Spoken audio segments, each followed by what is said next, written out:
아멘. 원팀으로 사역하라 세 번째 시간으로 부제목은 헌신과 상식입니다.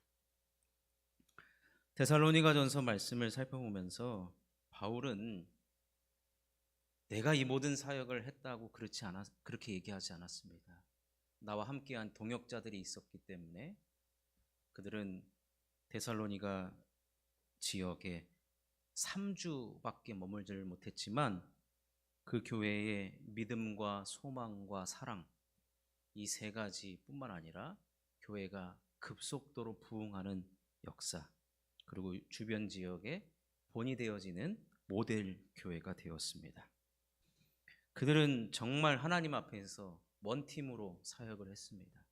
마음이 같았고 그들은 서로를 인정해 주면서 단 하나의 목표를 가지고 그들은 사역을 해나갔습니다.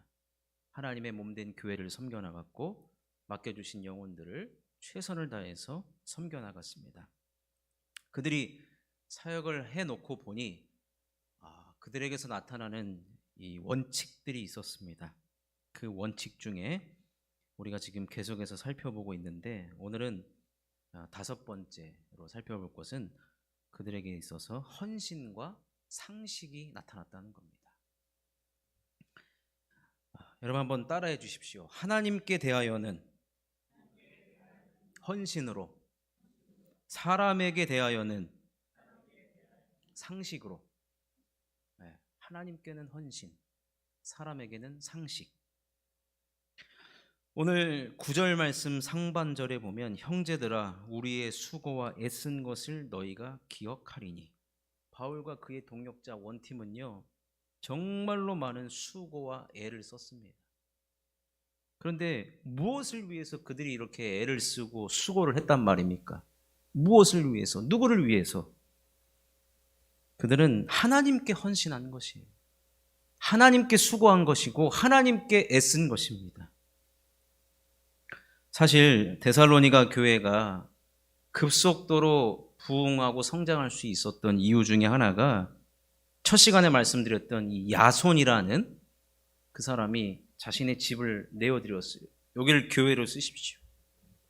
얼마든지 이곳에 와서 기도하시고 여기서 재충전하시고 여기서 모여서 예배드리십시오. 이런 야손의 헌신이 있었기 때문에 그들의 사역에 뒷받침이 되어서 마음껏 그들이 복음을 전할 수 있었던 것입니다. 그 헌신과 바울과 그의 원팀의 헌신이 덧붙여지니까 엄청난 효과가 난 겁니다. 비록 짧은 3주만 머물렀지만 아주 선이 굵은 사역을 해나갈 수 있던 것을 보게 됩니다. 우리가 우리에게 적용을 한다라고 한다면요, 원팀으로 사역할 때의 원칙은 철저하게 하나님께 대한 헌신이 반드시 필요하다는 겁니다. 성경에는 하나님께 헌신한 사람들의 이야기로 가득하고 하나님은 그들을 사용하신 것을 보게 됩니다. 그리고 그들에게 주님의 교회를 맡겨주셨고 주님께서 그들에게 영혼들을 맡겨주신 것을 보게 됩니다. 모세가 하나님께서 부르셨을 때 그의 나이 80세였어요. 여러분, 그는 정말 모든 것을 다 바쳐서 하나님께 헌신을 했습니다. 40년 딱 쓰임 받았잖아요. 모든 것을 하나님께 다 드렸어요. 모세뿐이겠습니까? 여러분, 다윗은 어떠합니까? 다윗은 시편에 어떤 표현을 가장 많이 쓰는가 보니까 하나님께 대하여는 전심이란 말을 많이 써요. 전심. 나의 모든 것을, 내 마음뿐만 아니라 이 마음을 담는 여러 가지 형식을 다해서 하나님께 모든 것을 드렸다라고 표현을 하고 있습니다. 그래서 하나님께서 그에게 뭐라고 얘기했습니까? 마음에 합한 자라고 그랬어요. 마음에 합한 자.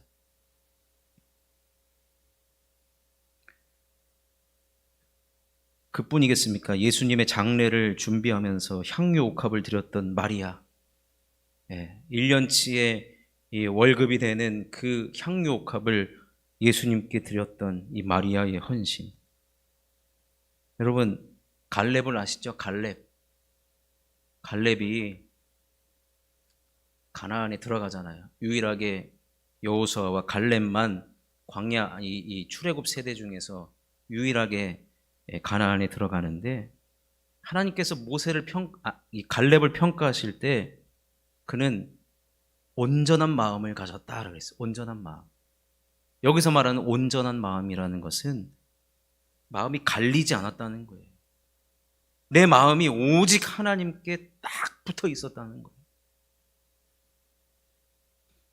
하나님 그런 그의 헌신을 받으셨고, 그는 훗날 기력이 쇠하지 않고 40세나 80세나 똑같은 기력으로 이 산지를 내게 주옵소서라고 했을 때 그가 헤브론을 얻게 되는 것 아니겠습니까?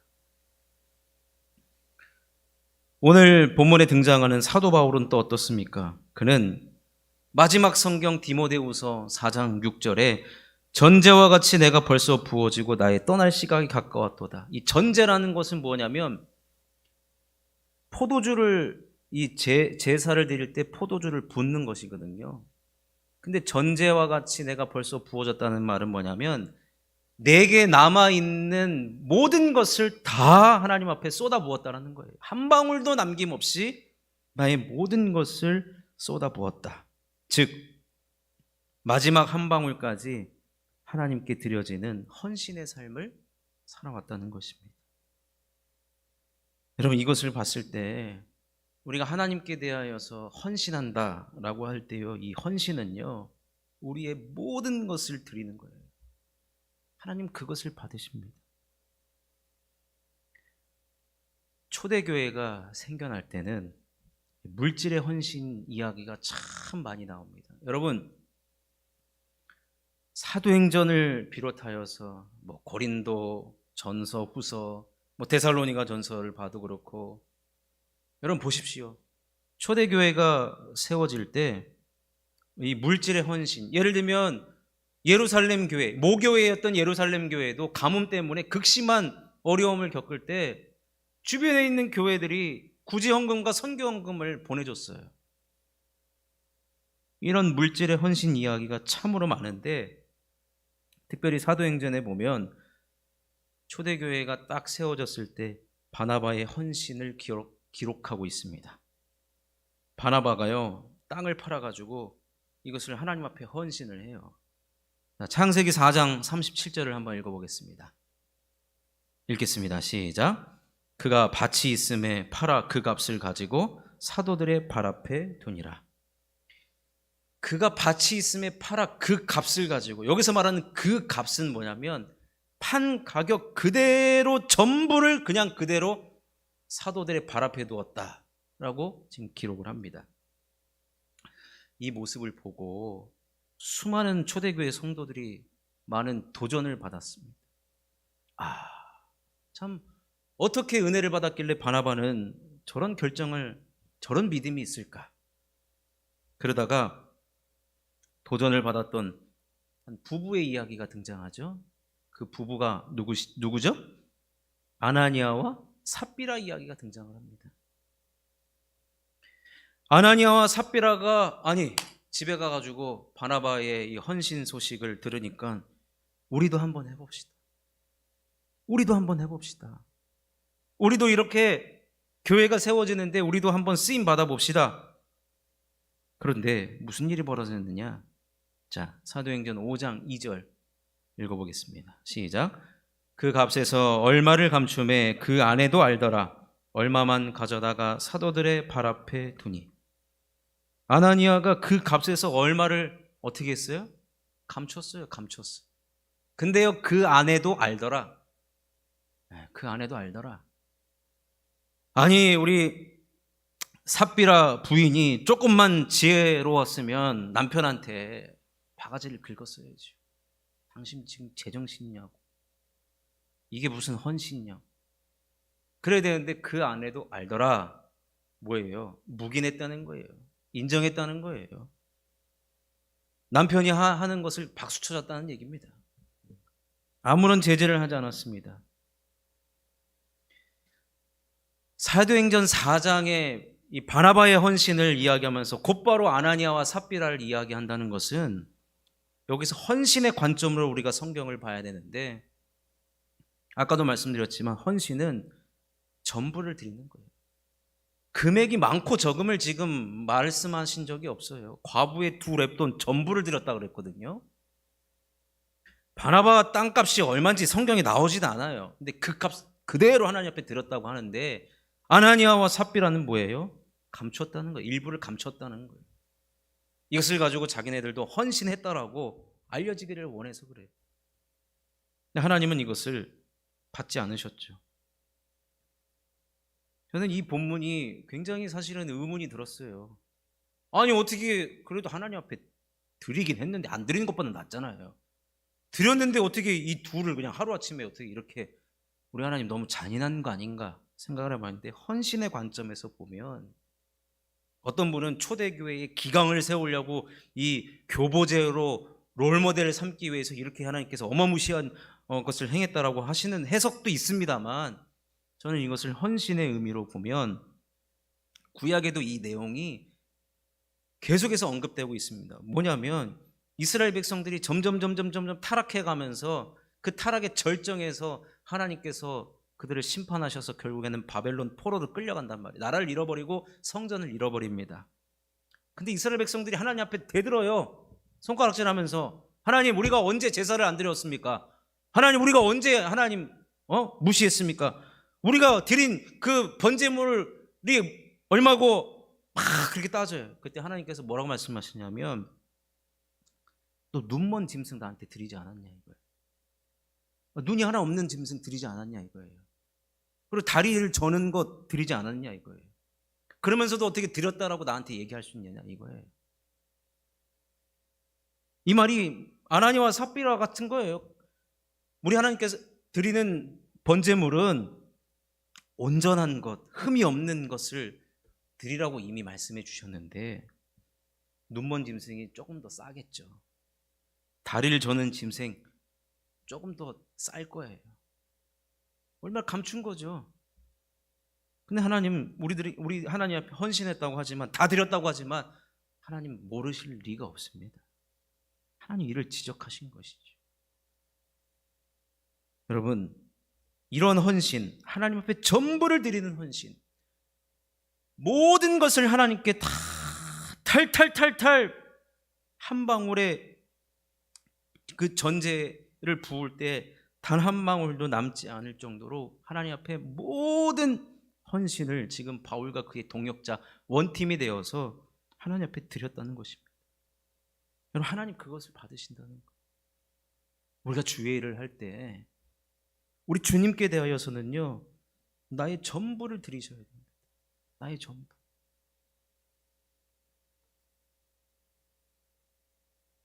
사랑하는 성도 여러분,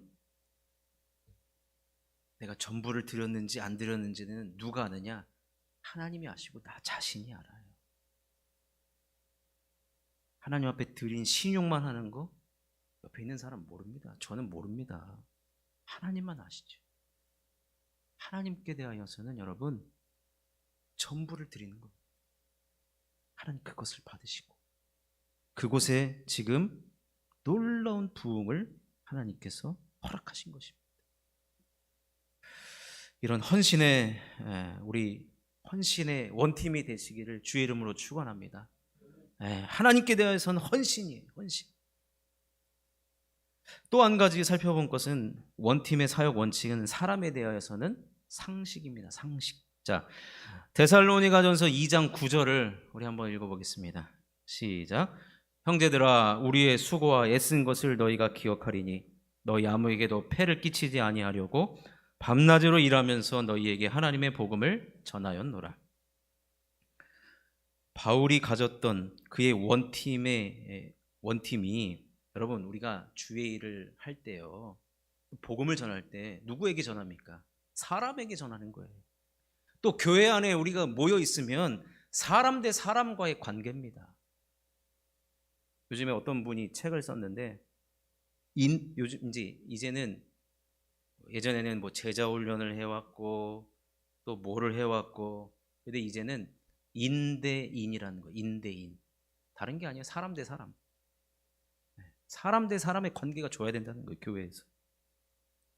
근데 사람을 상대할 때 그 관계에 있어서는 반드시 상식적이어야 된다는 거. 오늘 바울이 뭐라 그랬습니까? 너희 아무에게도 폐를 끼치지 아니했대요. 사람과 사람 사이에 예의를 지켰다는 얘기예요. 매너 있게 행동했다는 얘기입니다. 근데 왜 그랬냐면 2장 9절을 읽었는데 그 앞에 보면 바울은 그리스도의 사도로서의 권위를 내가 충분히 누릴 수 있다라고 얘기를 해요. 그래서 제가 지난 시간에 발상의 전환을 얘기했어요. 권위를 누리지 않았다고. 이게 동일한 맥락으로 여러분 그리스도의 복음을 전하는 그 사도가 얼마나 그 지역에 가가지고 복음을 전하면서 솔직히 인간적으로 대접받고 싶은 마음도 있었을 것이고, 여러분 이게 역사적으로도 보면은 십자군 전쟁 과거에 보면 우리 기독교가 가진 그 우월함, 여러분 이스라엘이 망한 이유가 뭐냐면 그 잘나빠진 선민의식 때문에 그래요. 내가 니들보다 낫다 이거예요. 저 미개한 우상 섬기는 아주 미개한 족속들은 아주 하나님의 말씀 복음으로 그냥 꽉 눌러버려야 돼. 여러분 이러한 무례한 기독교, 저는 이것을 이제 무례한 기독교라는 말이 떠오르더라고요. 무례한 기독교. 과거에 그런 잘못들을 많이 저질렀어요. 세계 선교한답시고 대항해 시대를 통하여서 선교사들이 들어갈 때 군인들이 들어가면 반드시 선교사가 들어갔잖아요. 군인들이 제압을 한 다음에 그 다음에 가가지고 무릎 꿇고 앉혀놓고서 이 복음을 믿겠느냐. 목에 칼이 지금 들어와 있는데 그러면 대답을 하지 안 믿겠습니까? 여러분 주의 일을 함에 있어서는 역할이 다를 뿐입니다. 역할. 여기 있는 목사의 역할이 다르고 우리 장로님들의 역할이 다르고 여기 앉아 계신 우리 안수 집사님 또 우리 권사님들 여러 직분을 맡은 분들은 역할이 다를 뿐이에요. 역할이. 근데 언젠가부터 한국교회에 이상하게 스며들어온 것이 뭐냐면 계급화예요. 계급화. 제가 예전에 전도사 때 강도사 고시를 합격을 하고 이제 목사 안수를 받잖아요. 제일 많이 들은 말이 뭔지 아세요? 제일 많이 들은 말 뭐게요? 좀 살짝 졸리시죠? 뭘 것 같습니까? 강도사에서 목사 안수를 딱 받았을 때 제일 많이 들은 말 승진하셨네요. 승진하셨네요.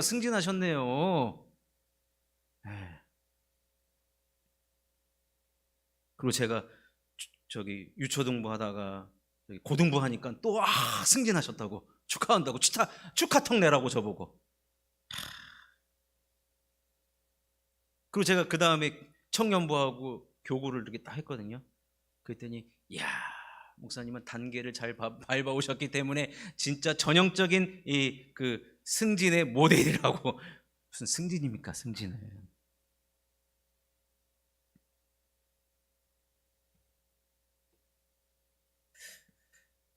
그래서 바울은요, 우리는 이걸 철저하게 여러분 경계해야 되는 것입니다.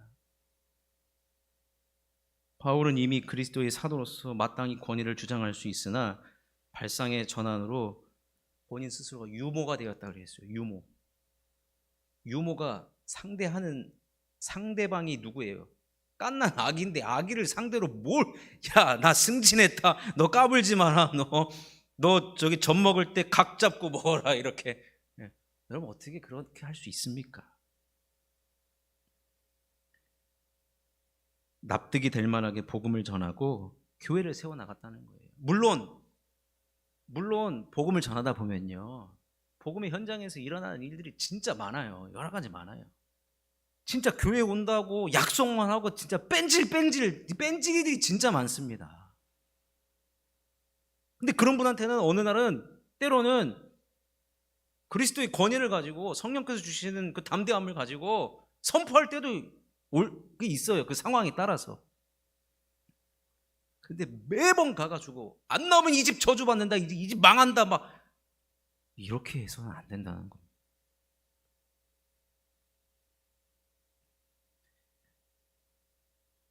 우리 교회는요, 우리 모든 성도님들은 먼저는 하나님께 대해서는 헌신은 당연한 겁니다. 그 다음에 교회를 운영하는 방식이나 방법에 있어서는 상식이 통해야 됩니다. 상식적이어야 합니다. 사실 교회 밖에서 교회를 비방하거나 또 비판할 때 상식적이지 않는 것들을 그들은 사실은 봐요. 교회가 왜 저래 하는 것이 사실은 교회 운영 방식이나 드러나는 것들을 그들은 이렇게 비판하는데, 여러분 사실 우리 그거 아니더라도 우리는 예수의 이름 때문에 사실은 세상이 우리를 미워합니다. 그것만으로도 우리는 힘든 인생이에요, 사실은. 안 그렇습니까? 근데 그것 말고 다른 것에 의해서 비난받는 것은 우리가 조심할 건 조심하고, 그래서 오늘 사도 바울과 그의 팀은 상식적으로 사람 대 사람을 대했다는 것을 우리는 볼 수가 있다는 것입니다. 그렇기 때문에 여러분, 우리가 주의 일을 할 때, 여러분 세상에서 살아갈 때 상식은 기본 중에 기본 아닙니까? 기본 중에 기본. 내가 먼저 믿었다고 해서, 또 내가 구원받은 자라고 해서, 내가 복음을 남들보다 더 많이 들어왔고 가졌다고 해서 우리는 절대로 교만해서는 안 된다는 거예요. 교만해서는 안 된다는 거예요. 먼저 왔으면 그들을 잘 이끌어주는 역할을 해주는 겁니다. 이게 뭐 군대입니까? 군대도 아니고. 여러분 절대로 우리 이 어깨에 계급장 있다라고 생각하시면 절대로 안 됩니다. 저도 마찬가지입니다. 이건 철저하게 경계해야 됩니다. 어느 순간 나도 모르게 견장 차고 있다니까요. 그리고 지시봉 가지고 막 이렇게 한다니까요. 여러분, 교회만큼, 물론 여러분 오해하지 마십시오. 교회만큼 하나님께서 은혜 베풀어 주시고 때로는 기적도 일어나야 되고요, 기도한 것마다 응답도 받아야 되는 곳이 바로 교회입니다. 세상 어느 곳에서 여러분 그런 일이 벌어집니까? 병자를 위해서 교회가 기도할 때 그 병자가 낫는 일도 벌어진다라고 분명히 야고보서에서 얘기하겠잖아요. 우리는 주님의 그 크신 놀라운, 우리가 행할 수 없는 것들을 위해서 우리는 반드시 기도하고 그런 역사가 나타나서 기도해야 되겠지만, 그렇지만 그 외에 교회를 운영해 나가는 모든 것들, 사람 대 사람과의 관계에 있어서는 반드시 상식이 통해야 되는 거예요. 그래서 우리 교회는 상식이 통하는 교회이어야 한다는 것입니다.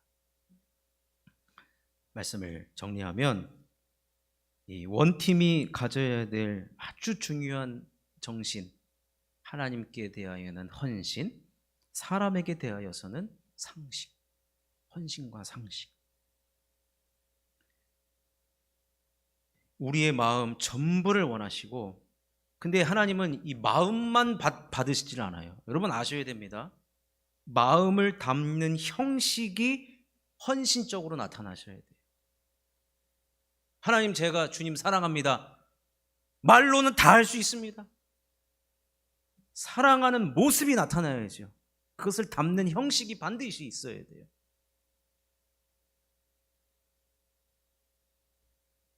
또한 우리는 여러분, 헌신은 후회함이 없이, 왜냐하면 바울은 전제를 부을 때 남김이 없었잖아요. 그러니까 헌신은 어떻게 하는 것이냐, 마음과 마음을 담는 형식이 있어야 되고, 또 후회함이 없이 남김이 없이 하나님 앞에 헌신하는 것이 필요하다는 것입니다. 그것만큼 어떻게 해야 되느냐, 상식적이어야 된다는 거예요.